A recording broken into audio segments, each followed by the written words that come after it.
Radhe Krishna friends, आपका दिल से स्वागत है आपकी अपनी चैनल आइडियल मेमोरियल प्रोफिशिएंसी पे। मुझे लगता है आपको ये बिल्कुल नहीं पता होगा कि अगर किसी भी टॉपिक की अंडरस्टैंडिंग क्रिस्टल क्लियर हो तो उसे याद रखना, मेमोराइज करना उतना ही आसान होता है। And I will try my best to help you with that. So without wasting much time, let's get started. Hello welcome back to the another video of organic, जहाँ पर हम आज करने वाले हैं schools of psychology. We are doing basics of psychology, जहाँ पर हमने अभी तक जो भी थोड़ा बहुत इंट्रोडक्टरी पार्ट है वो देखा, हिस्ट्री से रिलेटेड चीज़ें देखी, और अब हम स्कूल्स ऑफ साइकोलॉजी के बारे में बात करने वाले हैं और उसमें क्या क्या है वो विदाउट वेस्टिंग मच टाइम आइए स्टार्ट करते हैं। So while talking about the history of psychology, Ebbinghaus said, sorry if I am pronouncing wrong, said that psychology has a long past but a short history.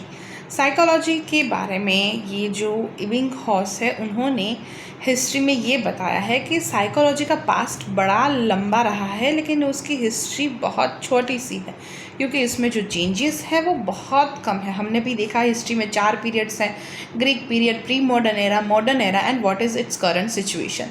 So history तो बहुत लंबे time से है लेकिन बहुत कम history है। It is true also because if we see psychology is too young in compared to other science, but its journey is not too short. मतलब ये बात सच भी है, क्योंकि हम देखते हैं कि साइकोलॉजी है वो कभी कभी ऐसा लगता है कि अभी का निकला हुआ टॉपिक है कंपेयर टू अदर साइंस। मतलब साइकोलॉजी सुने तो हमें भी पहली बार सुनकर ऐसा ही लगता है कि ये तो कुछ पिछले 50-100 साल में निकला हुआ टॉपिक होगा दूसरे साइंस के कंपेयर्स में। हम ये जानते ही नहीं थे कि इसकी भी जर्नी है वो इतनी लंबी है, कोई छोटी बात नहीं है ये। It starts with legends of the era like Aristotle, Saint Augustine and Democritus. Even hundreds of years before the Christ, it emerged through contribution of von Tintner and Watson and nurtured by Fred, Kafka, Kohler and Maslow and many more. So psychology है वो एक ऐसा topic है जिसके ऊपर उतना focus नहीं किया गया, वरना ये टॉपिक तो बहुत पुराना है। कहा गया है कि यहाँ पर एरिस्टोटल है, वो उसके साथ साथ उसके ज़माने के और भी ऐसे नॉन पीपल्स हैं, उस टाइम से चला रहा है ये टॉपिक। यानी कि 100 साल पहले से भी, जब क्राइस्ट आया, या फिर मेन इसका जो कंट्रीब्यूशन है वो इसमें जो वुंड है, sorry if I am again pronouncing wrong names. So wound है, टिचनर है, वेटसन है, ये इन लोगों ने साइकोलॉजी में कंट्रीब्यूशन बहुत बड़ा ही किया और फिर उनके कंट्रीब्यूशन को नर्चर किया, यानी कि उससे आगे बढ़ाया है, बड़े पैमाने पर लाई है Freud, Koffka, Kohler and Maslow and many more. तो वुंड के बारे में तो हमने मॉडर्न एराज में, प्री मॉडर्न एरा में पढ़ा कि उन्होंने स्ट्रक्चरलिज्म की बेस पर क्या थियरी दी साइकोलॉजी की, और उनके अकॉर्डिंग साइकोलॉजी क्या है, it is a science of consciousness, वो हमने वहाँ पर देख लिया। So when psychology splitted off from its parental sciences, physiology and philosophy, and emerged as an independent science, a contradiction arose between the psychologists regarding the scope, area and subject matter of psychology. यानी कि जब भी psychology है उसका विभाजन हुआ, मतलब कि जो मेन टॉपिक्स है जहाँ से साइकोलॉजी इवॉल्व हुआ वो है physiology and philosophy, because mind is a physiology, and जो माइंड के बिहेवियर्स है ये वो सारी फिलोसॉफी में चीज़ आती है। तो फिजियोलॉजी और फिलोसॉफी जो ये पेरेंटल साइंस है साइकोलॉजी के, यहाँ से जब साइकोलॉजी एक अलग टॉपिक के रूप में इमर्ज हुआ, निकल के आया, इंडिपेंडेंट साइंस बना, तब बहुत सारे कॉन्ट्राडिक्शंस हुए, जिसकी वजह से साइकोलॉजिस्ट है वो उसका स्कोप क्या होगा इन फ्यूचर, वो कौन से एरियाज और सब्जेक्ट्स पे फोकस करेंगे, और ये सारी बातों पर बातचीत हुई। फ्रॉम द लेट 1800s, यानी कि last of the 18th century until the 1950s, psychologist were divided about what they should study. मतलब ये कुछ टाइम था, पीरियड था, मतलब 1500 साल जितना, कि end of the 18th century से लेकर 19th century के मिड तक ये बातें चल रही थी कि साइकोलॉजी में पढ़ना क्या है, साइकोलॉजिस्ट के कौन कौन से सब्जेक्ट्स हैं या फिर उनको क्या पढ़ना चाहिए, and how they should study it, और उसको कैसे पढ़ा जाए, उसमें क्या पढ़ा जाए। क्योंकि उन लोगों के अकॉर्डिंगली ये है कि मतलब साइकोलॉजी है वो हमने भी देखा हिस्ट्री में कि उसकी डेफिनेशन इवॉल्व होती रही, उसका बेसिक कॉन्सेप्ट्स इवॉल्व होते रहे, तो मतलब कुछ टाइम तक तो यही क्लियर नहीं था कि उसमें पढ़ना क्या है। As a result it gave birth to different ideologies, और इसके रिजल्ट में जो डिफरेंट आइडियोलॉजीज़ हैं उसका जन्म हुआ, यानी कि जो अलग अलग विचारधाराएं हैं वो। This different ideologies are regarded as schools. और ये जो डिफरेंट आइडियोलॉजीज़ हैं वो रिगार्डेड यहाँ पर मतलब मेंशन की गई है, समझाया गया है एज अ स्कूल्स। तो यहाँ पर हम स्कूल्स को कैसे देखेंगे उसके बारे में समझाया गया है, और फिर कौन से टॉपिक्स को स्कूल्स या फिर कौन से मेन हेड टॉपिक्स है यहाँ पर ऐसा। So school is a group of individuals who share certain fundamentals, methodologies and theoretical points of view।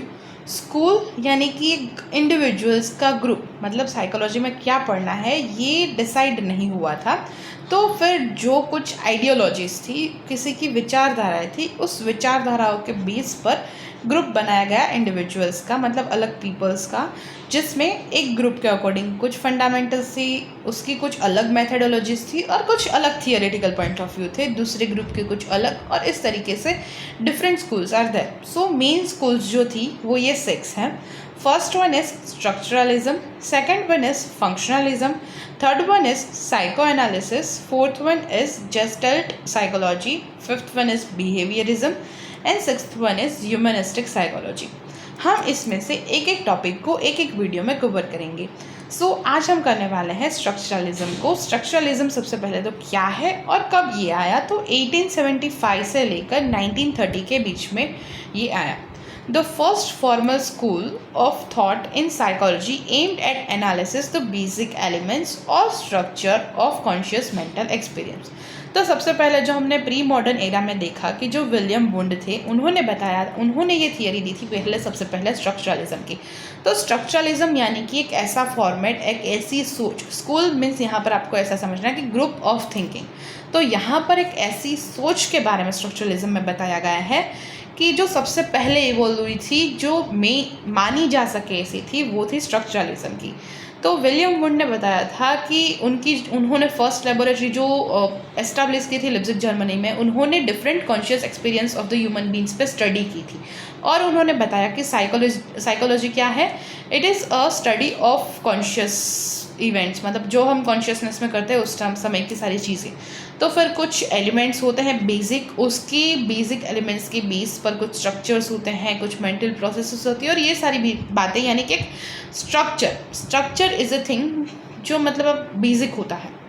तो आपको यहाँ पर यही समझना है कि स्ट्रक्चरलिज्म यानी कि ये पहला थॉट है, पहली formal school of thought in psychology is aimed at analysing, मतलब एनालाइज किया गया है इस थॉट के अंदर कि बेसिक एलिमेंट्स क्या है, बेसिक स्ट्रक्चर क्या है, और कॉन्शियस मेंटल एक्सपीरियंस क्या है, यानी कि जब इंसान कॉन्शियस होता है तो तब उसके मेंटल एक्सपीरियंस है वो क्या है। तो इसके बारे में बात की गई है। Structuralism Guru out of work of wound and he students Titchener. So structuralism की ये जो थियरी है वो ग्रू मतलब बढ़ी है due to the work of William Wundt, और उसका जो स्टूडेंट है टिचनर, उसके अंडर में। This psychologist believe the chief purpose of psychology was to find the units और the elements which make up the mind. तो इन साइकोलॉजिस्ट का ऐसा मानना था, मतलब जो स्ट्रक्चरलिज्म स्कूल के अंडर में है और मेनली इसका एवोल्यूशन किया है, उन साइंटिस्ट का ऐसा मानना था कि साइकोलॉजी है उसके पीछे मेन रीज़न ये है उसको पढ़ने का कि हमें कुछ यूनिट्स, कुछ एलिमेंट्स मिल सके जो हमारे दिमाग को बनाते हैं। Wound propose the psychology should focus and analyse on the content of consciousness in order to determine its basic elements and relationships between them. His main interest was in immediate consciousness। Wound का ऐसा मानना था, उन्होंने ऐसा कहा था कि जो साइकोलॉजी है उसका मेन फोकस होना चाहिए to analyse the content of consciousness, यानी कि जब पर्सन है वो कॉन्शियस होता है तो उस समय पर जो कंटेंट उसको मिलता है, मतलब उस टाइम की जो स्टडीज़ है उसको एनालाइज करना in order to determine the basic elements, ताकि वो कुछ बेसिक एलिमेंट्स और उनके बीच का रिलेशनशिप को एस्टेब्लिश कर सके, समझ सके।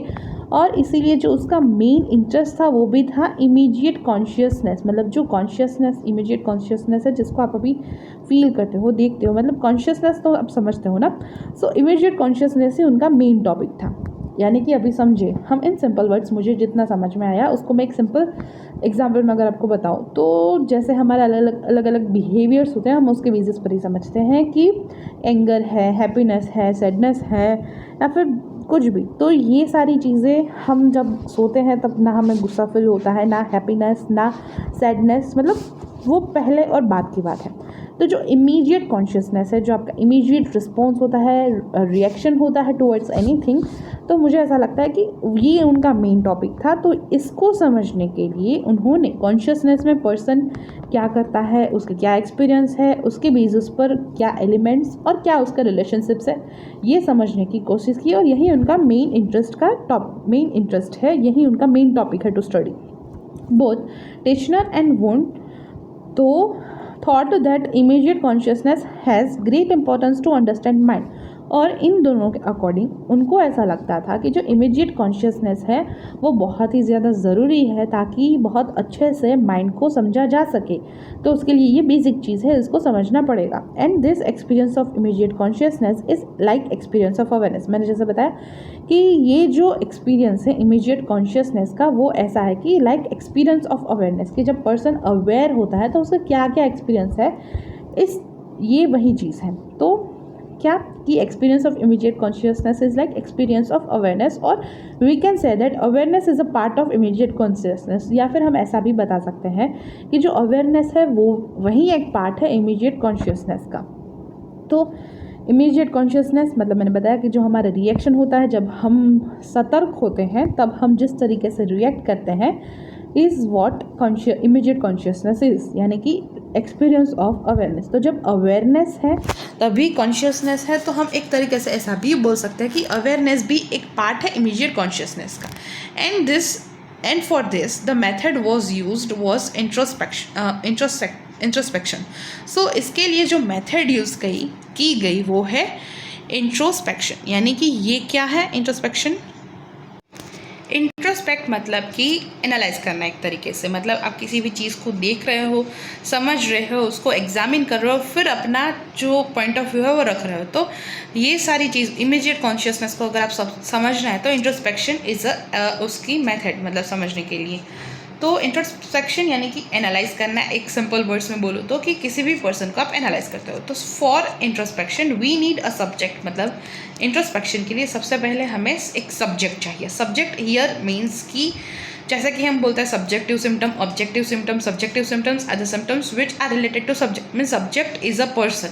तो यहाँ पर भी इंट्रोस्पेक्शन के लिए सबसे पहले हमें चाहिए एक सब्जेक्ट, यानी कि एक पर्सन वो works as a observer and can feel as what is going in mind, यानी कि एक ऐसा सब्जेक्ट जो समझ सके, जो ऑब्जर्व कर सके, कि फील कर सके कि माइंड के अंदर क्या चल रहा है in response to any stimuli. मतलब in response to any stimuli मतलब कि stimuli is anything which is external to the body, फिर चाहे वो कोई चीज़ हो जो आपको लगी या फिर कोई बात है जो आपने सुनी, मतलब एनी एक्सटर्नल थिंग। यहाँ पर स्टिमुलाई का मतलब है कोई भी बाहर की चीज़ जिसको आप कैसे रिस्पॉन्ड करते हो, किस चीज़ को आप कैसे समझते हो, कि कैसे उसको रेसिप्रोकेट करते हो, कैसे उसका रिस्पॉन्स देते हो, ये सारी चीज़ों को समझे कि माइंड में क्या चल रहा है। And he can tell that all in verbal report, और फिर वो सारी बातों को वो आपको बोल के बता सके। जैसे कि for example if someone says I am hungry, मतलब अगर कोई कह रहा है कि मुझे भूख लगी है, means that as of now a time I am introspecting, मतलब अभी मैं इंट्रोस्पेक्ट कर रही हूँ, मैं एनालाइज कर रही हूँ और मुझे ऐसा लग रहा है कि मुझे भूख लगी। Titchener called the introspection as self observation. Titchener ने इस इंट्रोस्पेक्शन को बोला कि सेल्फ ऑब्जर्वेशन, यानी कि खुद को ऑब्जर्व करना। According to Titchener the main goal of psychology was to understand the structure of mind, और उनके अकॉर्डिंग जो मेन गोल है साइकोलॉजी का वो ये है कि माइंड को कैसे अच्छे से समझा जाए। Thus, this concept was labeled as structuralism, और इसीलिए इस कॉन्सेप्ट को एज अ स्ट्रक्चरलिज्म है वो लेबल किया गया। तो बेसिकली स्ट्रक्चरलिज्म मीन्स सिर्फ इतना है कि किसी भी स्ट्रक्चर पे बेस, अगर हम माइंड का स्ट्रक्चर समझना चाहते हैं तो सबसे पहले हमें कुछ बेसिक चीज़ों को समझना होगा कि माइंड है वो कैसे रिएक्ट करता है किसी चीज़ों के लिए, जिसके लिए हमें करना होगा सेल्फ ऑब्जर्वेशन। इसको यहाँ पर बोला गया इंट्रोस्पेक्टिंग। तो स्ट्रक्चरलिज्म की जो मेथड है इसको ऑब्जर्व करने की साइकोलॉजी में वो है इंट्रोस्पेक्शन, और इसको मेनली ये सिस्टम ग्रू हुई in the under the Wundt, William Wundt and Titchener, जो उनके स्टूडेंट थे। तो ये सारी बातें हमने यहाँ पर सीखी। अगर ये शॉर्ट नोट में कभी पूछ लिया जाए तो आप अपने तरीके से अब आपने अच्छे से समझ लिया है, तो I hope you can write it by your own. अगर फिर से एक बार आपको ऐसा है तो ये वीडियो को 2x में देख लीजिए, रिवाइज भी हो जाएगी सारी चीज़ें, क्योंकि psychology is bit difficult than organ of medicine. Organ of medicine वैसे भी अगर समझ में ना आए तो डिफ़िकल्ट लगता है, तो साइकोलॉजी इज़ द सेम, और उसमें माइंड से रिलेटेड बहुत कुछ समझना होता है। तो फिर धीरे धीरे जैसे हम आगे बढ़ेंगे और डीप में चीज़ें आती जाएंगी, तो पहले बेसिक्स क्लियर होने ज़रूरी है, इसीलिए इंट्रोडक्शन से स्टार्ट किया। Hope this videos are helpful to all of you. मिलते हैं नेक्स्ट वीडियो में, तब तक के लिए tata see you, bye bye and take care. Thank you so much guys for watching this video till now. Also give your valuable feedbacks and suggestions in comment section, और हाँ, like करना, share करना and subscribe करना गलती से भी मत भूलना। Stay tuned, take care, मिलते हैं नेक्स्ट वीडियो में, तब तक के लिए टाटा बाय बाय।